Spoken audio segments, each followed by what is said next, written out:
Good morning, everyone. Welcome to Media and Information Literacy class. Week 3 na po tayo, kaya sundan nyo lang po ang video na to.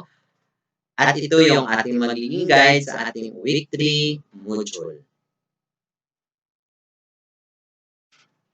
So, the introduction to Media and Information Literacy. Our Week 3 module is the continuation of this chapter. We have 3 guided objectives that I am expecting to you at the end of this lesson. First, you describe how much media and information affect communication, identifies the similarities and differences of media literacy, information literacy, and technology literacy.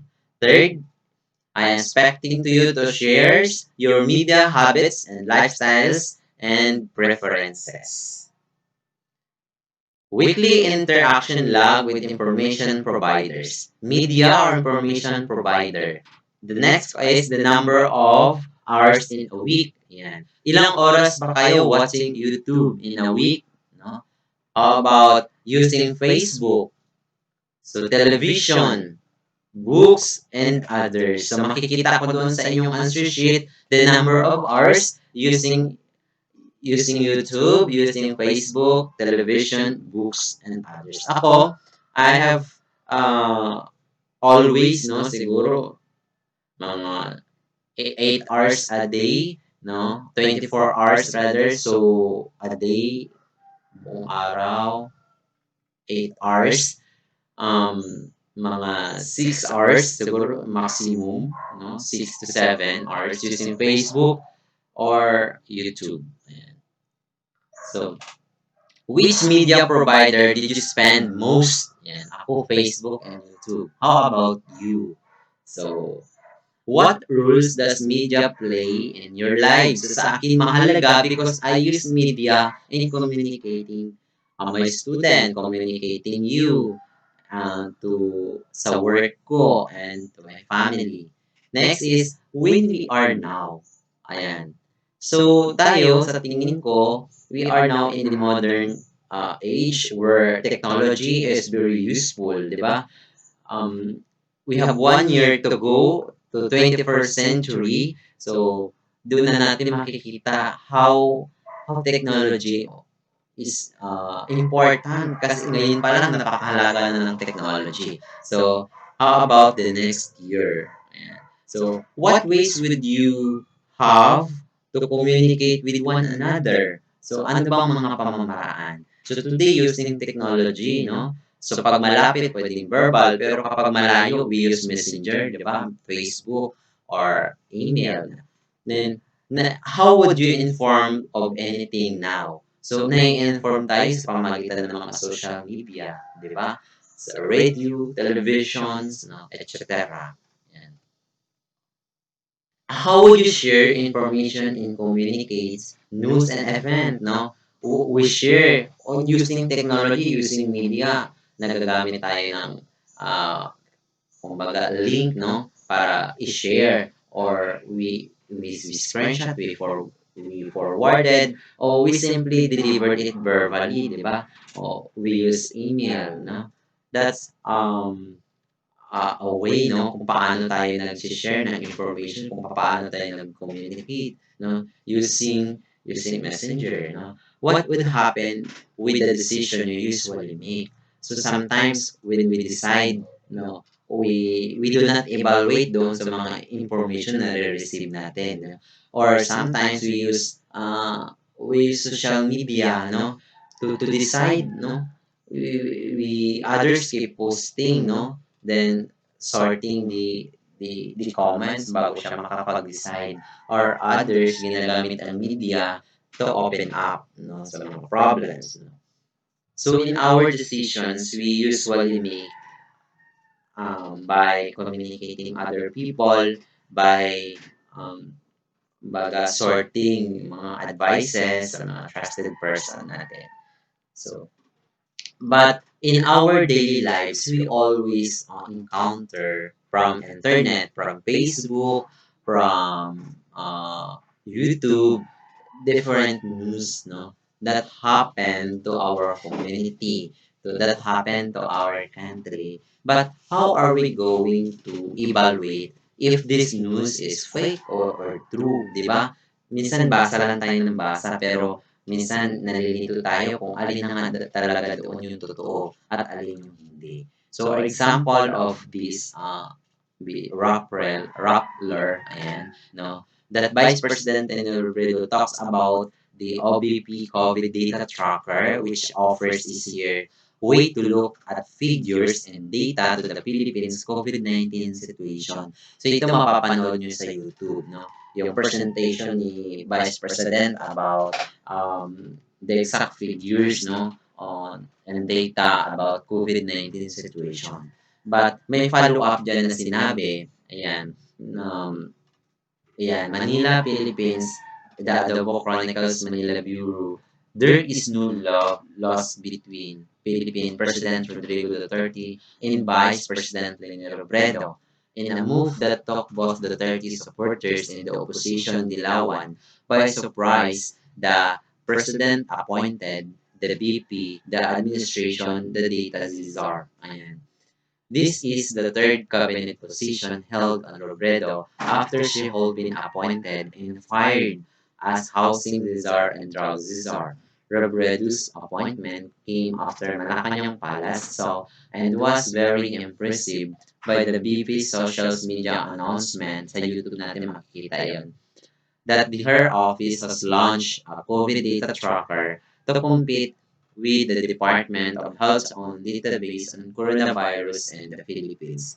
The DOH Secretary Francisco Duque and on gain Special Assistant to the President, SAP Bongo opposed the appointment but said the will of the 30 be done, citing a verse from the Lord's Prayer. No, not House Speaker's Lord.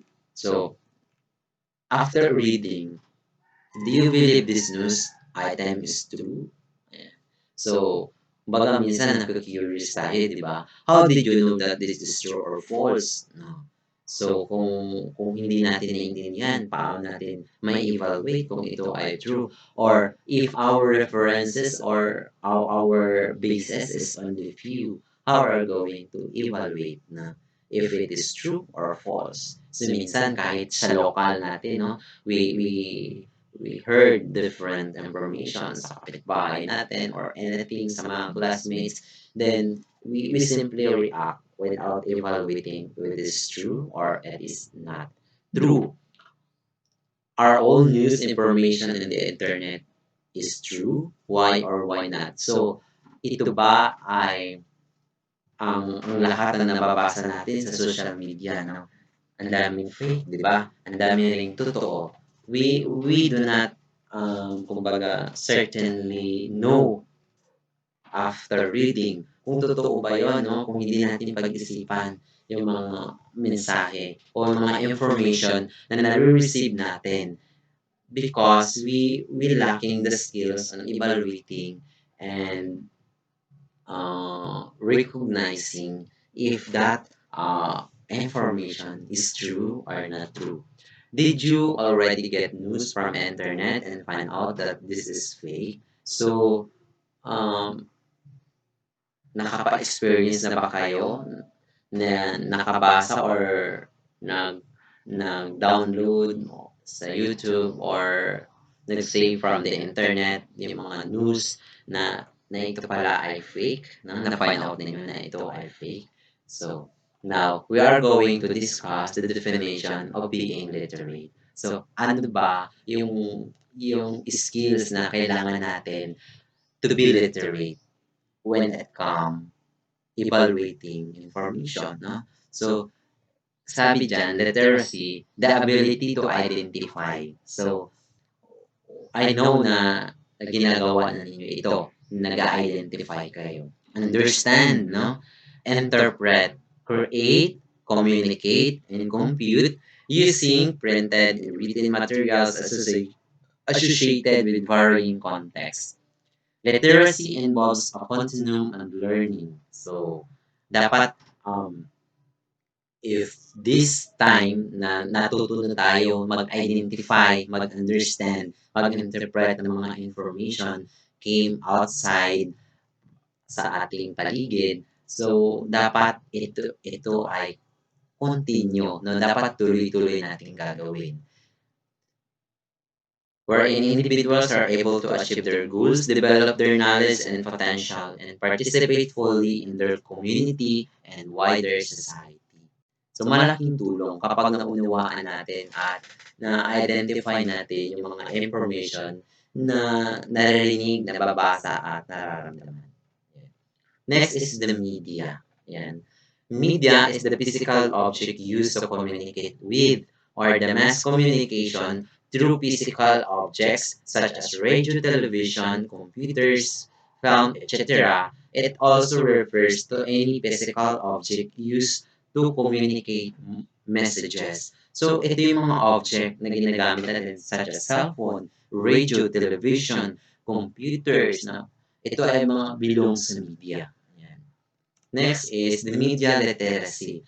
The ability to access, analyze, evaluate, and create media in variety of forms.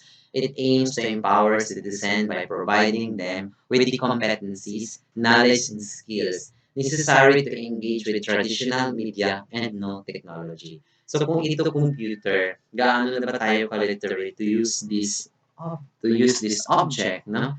Or it talks about our knowledge and skills on how to manage, on how to, kumbaga, to operate that certain media. Na it engage with whether this media is traditional or new technologies. No?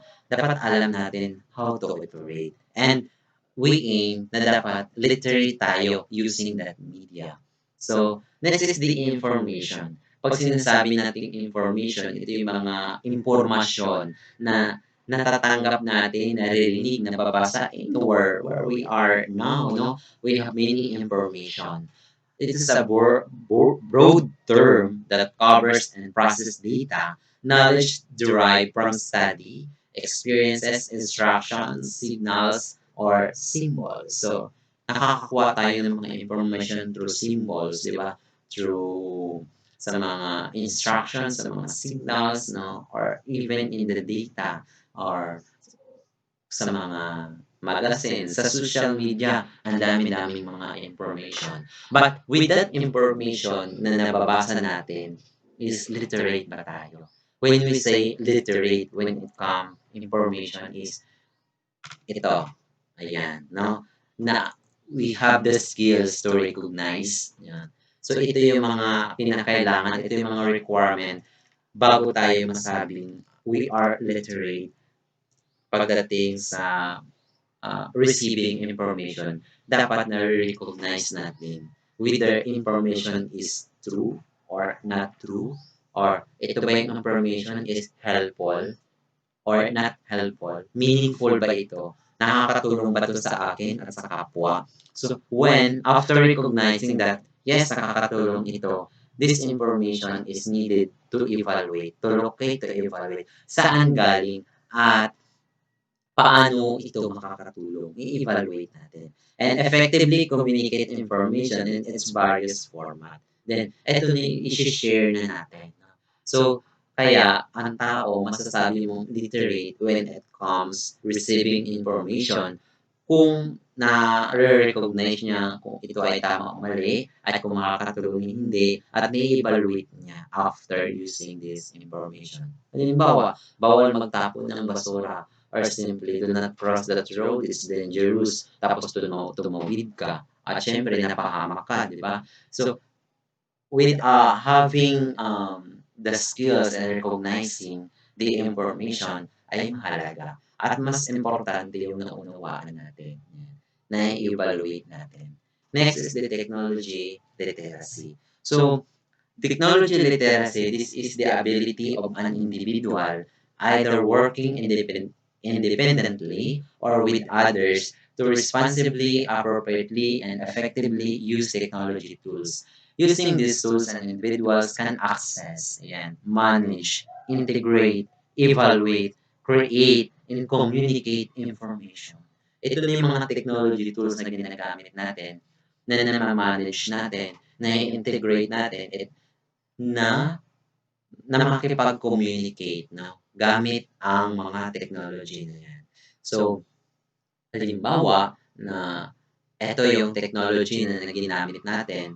So, na-access ba natin ito? Ayan. Kung na-access natin, kaya ba nating i-manage? Ayan, manage. Na-integrate natin, na-evaluate. And of course, ay yung communicate information. Ayan. Next is the media and information literacy. The essential skills and competencies that allow individuals to engage with media and other information provides theirs effectively, as well develop critical thinking and lifelong learning skills to socialize and become active citizen. So sa ang ating lesson, ito na to eh. Ang ating, kumbaga, subject, ito na to. Media and information literacy. So, tatlo yung kinakatawan. Media, dapat literary tayo using media.